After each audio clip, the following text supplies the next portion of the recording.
Modern India जो है एक राष्ट्र के जन्म की कहानी है। आधुनिक भारत कौन सा राष्ट्र? भारत, दैट इज इंडिया, और India that is Bharat, article 1।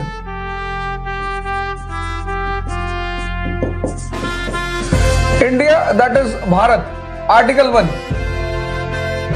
अब ये राष्ट्र कैसे पैदा हुआ, किस दौर से गुजरा, आधुनिक विश्व का जो इतिहास है वो राष्ट्रों के जन्म की ही कहानी है।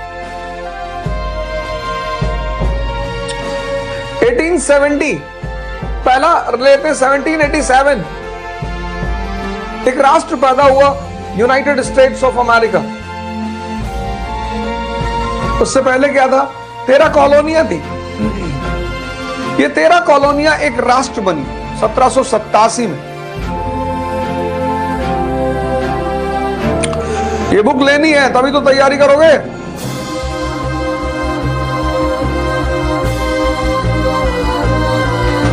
जेल से छूट के आए हो, पूछ रहे बुक लेनी है? किताब लेनी ही लेनी है।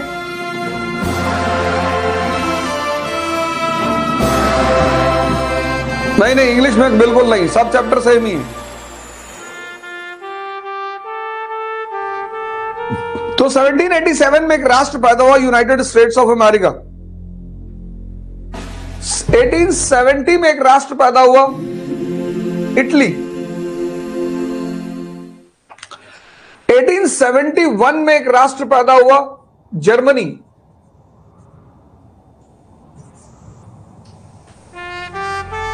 और 1947 में एक राष्ट्र पैदा हुआ, भारत। अगर आधुनिक युग से पूर्व के आप इतिहास में जाएंगे तो ये सब राष्ट्र थे ही नहीं। तो मॉडर्न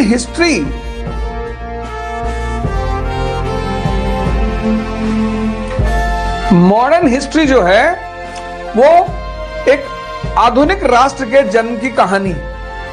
किसके दिशा निर्देशन में, किसके गाइडेंस में? इंग्लिश, अंग्रेजों के गाइडेंस में इस राष्ट्र का जन्म हुआ। अब इस आधुनिक भारत के 2 पार्ट हैं। पहला पार्ट 1757 से 1857 और दूसरा 1857 से 1947।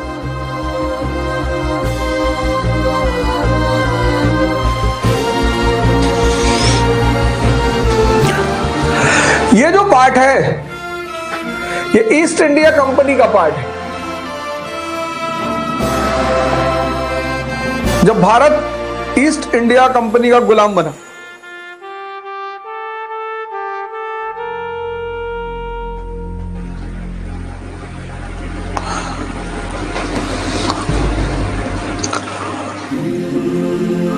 और ये जो पार्ट है ये ब्रिटिश क्राउन का पार्ट है।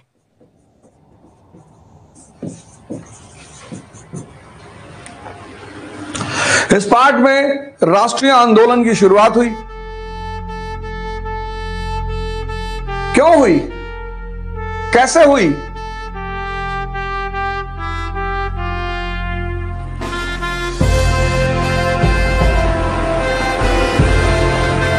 ये सब हम यहां पर डिस्कस करेंगे।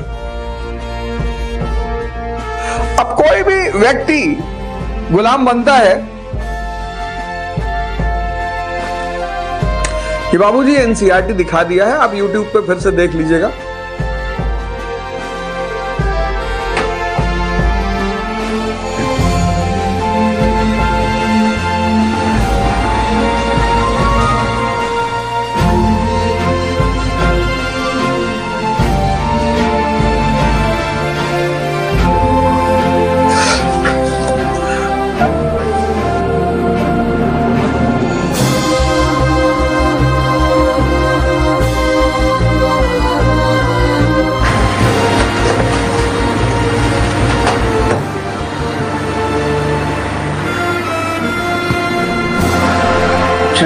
बंद हो गई।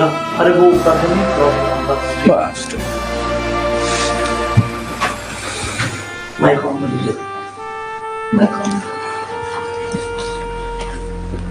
तो अब जितने भी चैप्टर्स हैं, उस चैप्टर्स में जितनी हेडिंग्स हैं, हेडिंग बाय हेडिंग पढ़ेंगे, एक एक हेडिंग। तो पहली हेडिंग क्या है? मुगल साम्राज्य का पतन, डिक्लाइन ऑफ मुगल एम्पायर। 18वीं शताब्दी का भारत, यह पहला चैप्टर है।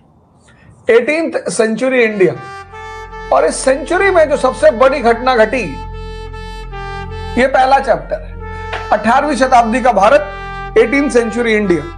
और इस शताब्दी में जो सबसे बड़ी घटना घटी वो ये थी कि भारत गुलाम बना, स्लेव।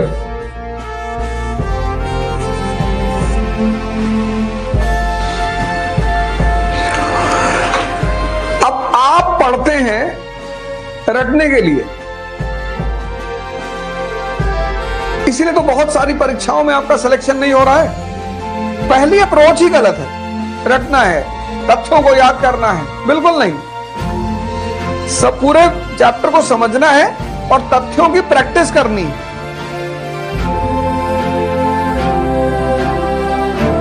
तो 18वीं शताब्दी की जो सबसे बड़ी घटना थी वो थी कि भारत गुलाम बना। 1757 और 1764, और यहीं से भारत में अंग्रेजी हुकूमत की शुरुआत।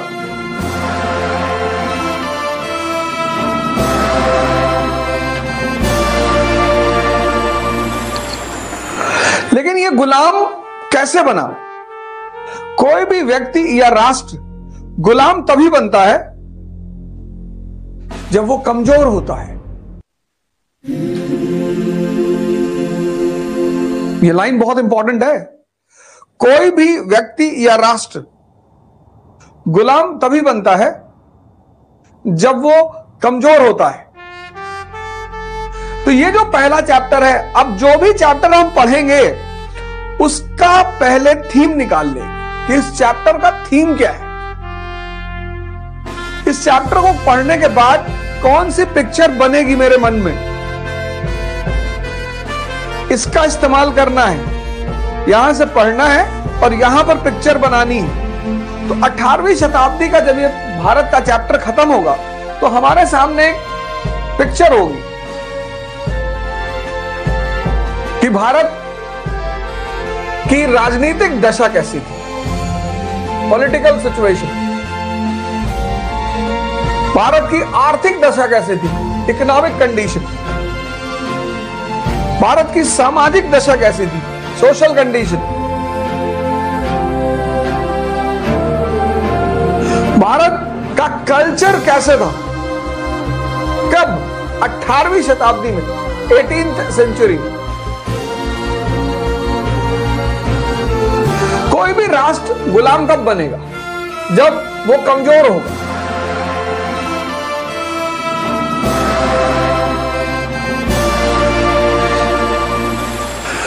तो अब 18वीं शताब्दी में भारत जब गुलाम बना, इसका मतलब भारत कमजोर रहा होगा। किस फ्रंट पे? राजनीतिक फ्रंट पे, आर्थिक फ्रंट पे, सामाजिक फ्रंट पे और सांस्कृतिक फ्रंट पे। बस इसी पिक्चर को इस चैप्टर के अंत तक बनाना है।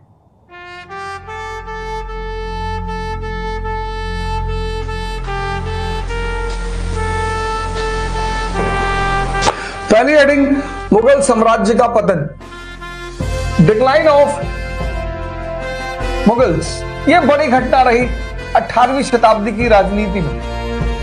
डिक्लाइन ऑफ मुगल्स, मुगल साम्राज्य का पतन, यह पहली हेडिंग है। अब 1707 औरंगजेब की डेथ।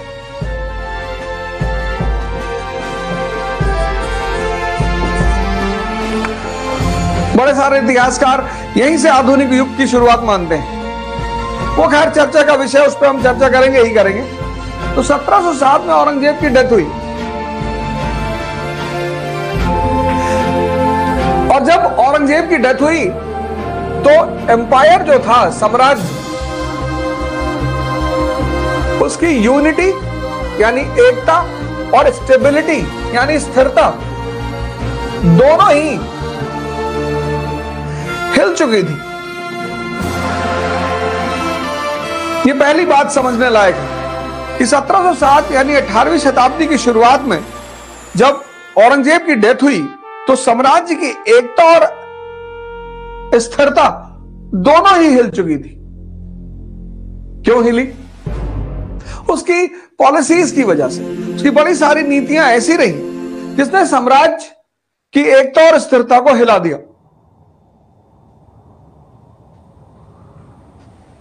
अब एक बात और याद रखना है, पढ़ना है, नेता नहीं बनना है। हमारे लिए इतिहास में जितने भी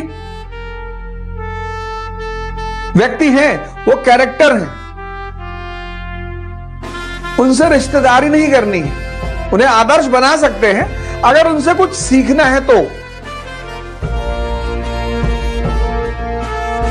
उनको आदर्श बना सकते हैं, भगत सिंह को आदर्श बना सकते हैं, गांधी को आदर्श बना सकते हैं, कलाम साहब को आदर्श बना सकते हैं, अंबेडकर को आदर्श बना सकते हैं, विवेकानंद को आदर्श बना सकते हैं, पर किसी भी व्यक्ति को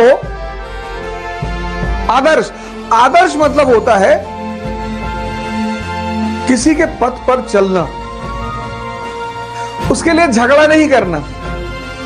आप अंबेडकर के पथ पे चलोगे तो आप अंबेडकर जैसे महान हो जाओगे।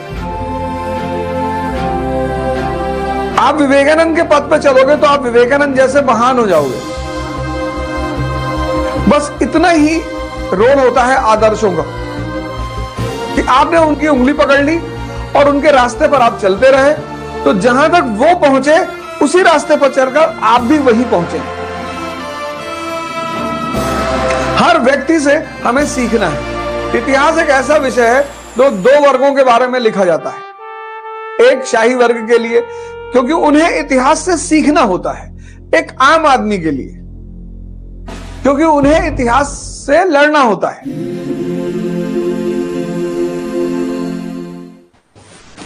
समझना है इस बात को?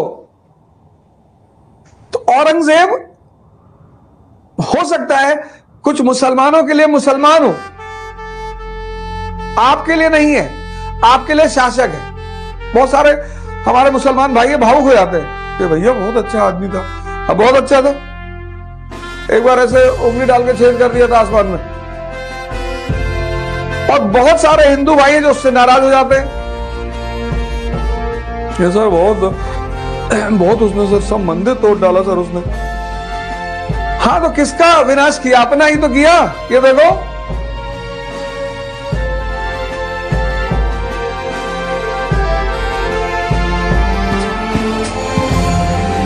तो हमारे लिए औरंगजेब क्या है? कैरेक्टर है। हम उससे सीखेंगे। अगर आप उसको मुसलमान के रूप में देखोगे तो आप उसकी गलतियां मिस कर जाओगे। अगर आप उसको हिंदू के रूप में देखोगे तो आप उसकी उपलब्धियां मिस कर जाओगे। और आपको सीखना है, आप पढ़ने आए। अगर आप वीडियो लेक्चर रिकॉर्ड करके बेचने आए हो वो एक अलग बात, आप वो भी करो, कोई दिक्कत नहीं।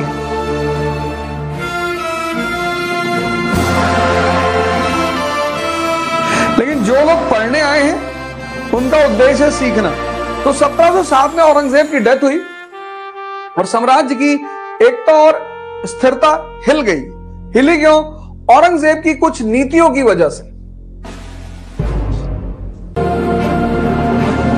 कुछ नीतियों की वजह से मेडिवल इंडिया में आपको पता चलेगा, कुछ नीतियों की वजह से, औरंगजेब की कुछ नीतियों की वजह से। कौन सी नीति? दक्कन पॉलिसी, दक्कन की नीति। जो भी आदमी हिंदुस्तान की गद्दी पर बैठेगा उसे दक्षिण भारत जाना है। भारत का इतिहास 3 पार्ट में डिवाइडेड है, उत्तर भारत, दक्कन और दक्षिण भारत। इसको समझना बहुत जरूरी है।